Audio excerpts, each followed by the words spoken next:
Hello, students. In reviewing your Chapter 4 discussion board posts again, I see that there's a couple of areas where a few of you struggled, so I thought I'd go over those. One of them is in relation to learning objective number 2, and specifically, it's the 4 categories of activity costs. So I wanted to go over the learning objective first, go over some of the basics, and then we'll look at a problem related to that. Okay, so learning objective 2 is to develop and use an activity-based costing to allocate indirect costs. And I'm going to skip over now and look at the details as far as what students indicated was part of their problem here. And this is this cost hierarchy, the 4 different levels: unit level, batch level, product level, and facility level. Of course, there's great explanation here for those 4 levels. So I want to go through a problem related to that. But if you just think about the unit levels, of course, being the lowest level, and those are where activities and costs are incurred for every single unit. So inspecting and packaging related to each individual unit.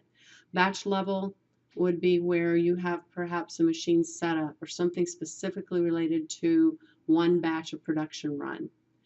Product level activities would be not specifically related to individual unit or related to even a batch, but the entire product line would be impacted by that.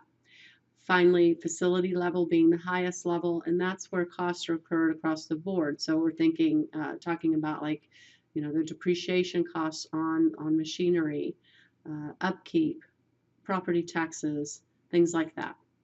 Okay, so let's look at the problem related to this.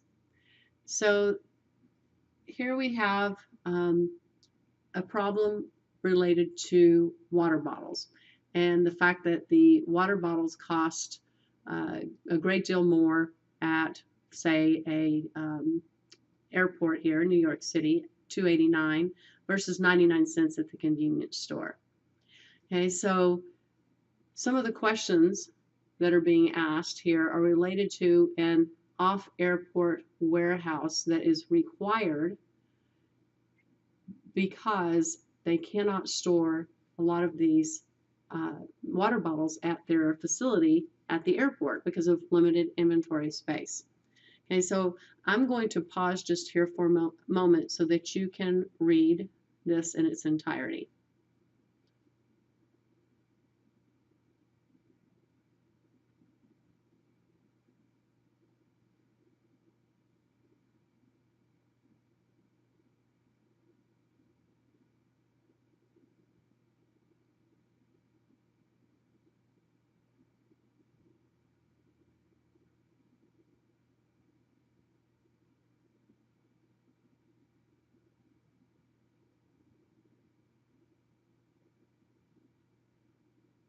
Okay, so at the end here as well, it says, in addition, to this expensive off-site warehouse that they have to have, they also have to make small batch deliveries because they have to go through airport screening. Okay, so first question, would the cost of that off-airport warehouse, the off-site, would it be considered unit level, batch level, product level, or facility level as it relates to the airport store itself and an individual water bottle? Well, it really doesn't make any difference which one of these we're referring to. The actual off-airport warehouse would be a facility level activity. And that's because it's a broader scope. If you're thinking about an entire warehouse, those costs are going to be related to as activity at the facility level.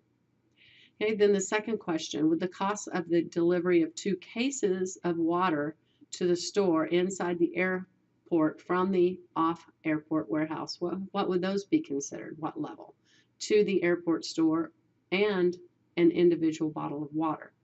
Well, it tells us that those deliveries have to be made in small batches, right? So each batch is going to have to go through this process.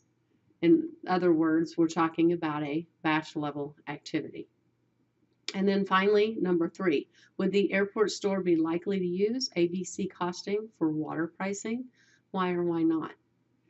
Well, if we look at the reasons why we would use an ABC costing system, we would see that no, it would not be a good use of our resources, because benefits of adopting an ABC system are typically where there is a higher, the risk of cost distortion is high. And that's when you have multiple different products being produced or different types of products and amounts of resources being used.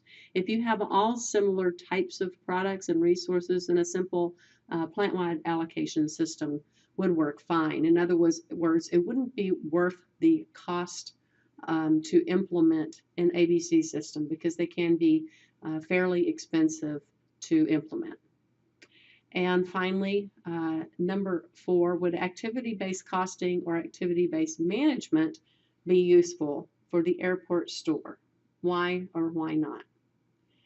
So it would probably, again, incur more costs than benefits, okay? Because the ones that are sold in the store, they have low cost of goods.